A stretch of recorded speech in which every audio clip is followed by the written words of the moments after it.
Yeah. So we're going to move on to a man named John Robinson, who was born in 1739. He was a British physicist and mathematician.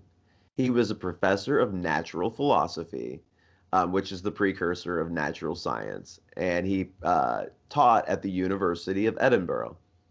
A member of the Edinburgh Philosophical Society when it received its royal warrant, he was appointed as the first general secretary to the Royal Society of Edinburgh. Robinson invented the siren and also worked with James Watt on an early steam car. Following the French Revolution, Robinson became disenchanted with elements of the Enlightenment. So this is a smart guy. This is a really smart guy in the time. Right. Now, Robinson himself, Dennis, was actually a Freemason. He Are you was sure? in he was initiated. Yeah, it makes sense, right? Yeah. Based on where he is, the level of society he's at, and just the fact that he's extremely intelligent. So, um, he was initiated at Liège in his early life, and for some time he was a working Freemason. The political historian Richard Hofstadter, however, commented that he was little involved, while McCoy's Masonic Encyclopedia indicates that he was very active in the Masons. So there's with much of these guys, and we find this with a lot of stuff outside of Freemason texts. It seems like the water gets muddied on almost everybody. Sure. It's secret society. So yeah. Yeah, exactly. Yeah. And how would you know that whoever's muddying the water doesn't have some connection to the evidence that he's trying to discredit? Right. So, um, Robinson uh, was sorry. His work, Robinson's work, was accepted in many quarters in England due to the strong anti-Jacobin sentiment then that was prevalent.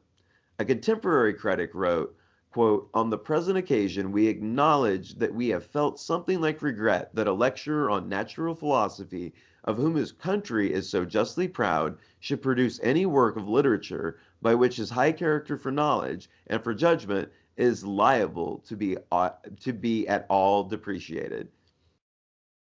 Because here's the thing, Robinson authored a book called Proofs of Conspiracy in Mm. 1797, a polemic accusing Freemasonry of being infiltrated by Weishaupt's Order of the Illuminati. Smart The guy, great career. As soon as he speaks up about the Illuminati, why would he do this? This is just going to make him look like a crazy person and it discredit hurts his everything he does. career. Yep, This is like this. This is the original whistleblower. pretty much. Yeah. So before you go on the internet, you wrote a book about it or pamphlets. Yep. Before WikiLeaks. Yep. Yep. So, Then they immediately attack him. He's a well-known scientist, basically. You know, a lot of people don't know science actually started. It was called natural philosophy. Everything was philosophy back in the day. So this is the scientist, and he doesn't say anything about science. He says, "Hey, there's these guys trying to take over the world," and they say, "Well, now you just don't have any credibility." This would be like yep. Neil deGrasse Tyson coming out and being like, "Hey, there's a conspiracy going on in the government, and it's very credible." And then people saying, "Well, now we can't listen to you about physics." Yeah, now all your physicist work is just done. Yeah. So, to quote John Robinson from Proofs of a Conspiracy in 1797, "The great strength of our order lies in its concealment. Let it never appear in any way in its own name, but always covered by another name and another occupation. None is fitter than the three lower degrees of Freemasonry. The public is accustomed to it, expects little from it, and therefore takes little notice of it. Next to this, the form of a learned or literary society is best suited to our purpose, and had Freemasonry not existed, this cover would have been employed, and it may be much more than a cover. It may be a powerful engine in our hands." So that's him just basically laying out how the Illuminati feels about the Freemasons. Yeah. And I like how specifically he says the lower levels are almost like the people in it aren't really part of the group. They're like a PR thing. It's Yep. like, look at these normal people, who are in there. And we read, just to draw the curtain back a little bit, me and you read some of Albert Pike's works over the last couple weeks. Yes.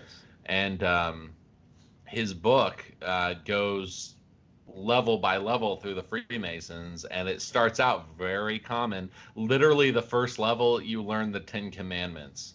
Yep. And by the time you get to like level 22, it's talking about how all religions are the same, and really Jesus is not the logos. It's some wild stuff. So yeah, it's almost like they like any secret society, they even protect themselves from their own members. It's like until you get to a certain level, you don't know. Well, and what it is, I think part of it is those lower levels are the ones that people are going to try and talk to the most because they're going to be the most approachable. They're not going to have the lines, and they think what they're doing is innocent. Right.